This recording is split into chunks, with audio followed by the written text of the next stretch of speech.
എല്ലാവർക്കും ദീപ്താസ് കിച്ചൻ്റെ പുതിയൊരു വീഡിയോയിലേക്ക് സ്വാഗതം. ഇപ്പം നല്ല ചൂടുള്ള സമയമായതുകൊണ്ട് നല്ല തണുത്ത നല്ല ടേസ്റ്റി ആയിട്ടുള്ളൊരു അവിൽ മിൽക്ക് നമുക്ക് തയ്യാറാക്കാം. അപ്പോൾ ഇതിന് വേണ്ടിയിട്ട് ആദ്യം നമുക്ക് കുറച്ച് അവിലൊന്ന് റോസ്റ്റ് ചെയ്തെടുക്കണം. ഞാനിവിടെ 1/2 കപ്പ് അവിലാണ് എടുത്തിട്ടുള്ളത്. അപ്പോൾ ചെറിയ തീയിൽ വെച്ചിട്ട് ഈ അവിലൊന്ന് റോസ്റ്റ് ചെയ്തെടുക്കാം. അപ്പോൾ നമ്മുടെ അവൽ മിൽക്കിൽ ഈ അവൽ നല്ല ക്രിസ്പി ആയിട്ട് കിടക്കണം. അതിന് വേണ്ടിയിട്ടാണ് നമ്മളിത് റോസ്റ്റ് ചെയ്തെടുക്കുന്നത്. അവൽ നല്ല ക്രിസ്പി ആയിട്ടുണ്ട്. അപ്പോൾ നമുക്കിതിൻ്റെ ഫ്ലെയിം ഓഫ് ചെയ്ത് കൊടുക്കാം. 2 ചെറുപഴം ഞാനിവിടെ എടുത്തിട്ടുണ്ട്. മൈസൂർ പഴമാണ് എടുത്തിട്ടുള്ളത്. അപ്പോൾ ഇതൊന്ന് മാഷ് ചെയ്തെടുക്കണം. അവിൽ മിൽക്ക് ഉണ്ടാക്കുമ്പോൾ പഴം നന്നായിട്ട് ഉടഞ്ഞു പോകാതെ ഇതുപോലെ ഒന്ന് മാഷ് ചെയ്തെടുക്കുകയാണ് വേണ്ടത്. ഇത്രയും മതി. ഇനി ഇതിലേക്ക് മധുരത്തിന് ആവശ്യമായിട്ടുള്ള 3 ടേബിൾ സ്പൂൺ പഞ്ചസാര ഇട്ട് കൊടുക്കുക. രണ്ടും കൂടി ഒന്ന് മിക്സ് ആക്കി കൊടുത്തിട്ട് പഞ്ചസാര നന്നായിട്ടൊന്ന് അലിയിച്ചെടുക്കുക. പഞ്ചസാരയൊക്കെ നന്നായിട്ട് അലിഞ്ഞിട്ടുണ്ട്.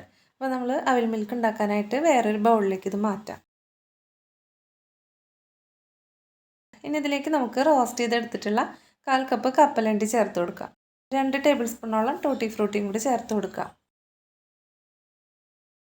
ഇനി ഇതിലേക്ക് 1 ടേബിൾ സ്പൂണോളം ബൂസ്റ്റ് ചേർത്ത് കൊടുക്കാം. ബൂസ്റ്റ് ഇല്ലെങ്കിൽ ഹോർലിക്സ് ചേർത്ത് കൊടുത്താലും മതി. ഇതെല്ലാം കൂടിയിട്ട് നന്നായിട്ടൊന്ന് മിക്സ് ചെയ്തെടുക്കാം. ഇതെല്ലാം നന്നായിട്ട് മിക്സ് ചെയ്തെടുത്തു. ഇനി നമുക്കിതിലേക്ക് പാൽ ഒഴിച്ചു കൊടുക്കാം. തിളപ്പിച്ചെടുത്തിട്ട് ഫ്രിഡ്ജിൽ വെച്ച് നന്നായിട്ട് തണുപ്പിച്ചെടുത്തിട്ടുള്ള പാലാണ്. അപ്പോൾ ഈ ഒരു പാല് 1/2 കപ്പ് ഞാനിതിലേക്ക് ഒഴിച്ചു കൊടുക്കുന്നുണ്ട്. പാലും കൂടി ചേർത്തിട്ട് നന്നായിട്ട് ഒന്നുകൂടി മിക്സ് ചെയ്തെടുക്കാം.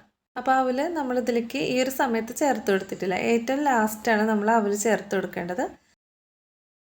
ഇനി നമുക്കിതിലേക്ക് അവൽ ചേർത്ത് കൊടുക്കാം. അവൽ ചേർത്ത് കൊടുത്തിട്ട് ഇതുപോലെ ജസ്റ്റ് ഒന്ന് മിക്സ് ചെയ്ത് കൊടുക്കാനേ പാടുള്ളൂ. കൂടുതൽ നേരം ഇളക്കി കൊടുത്താൽ അവലിതിൽ കുതിർന്നു പോവും.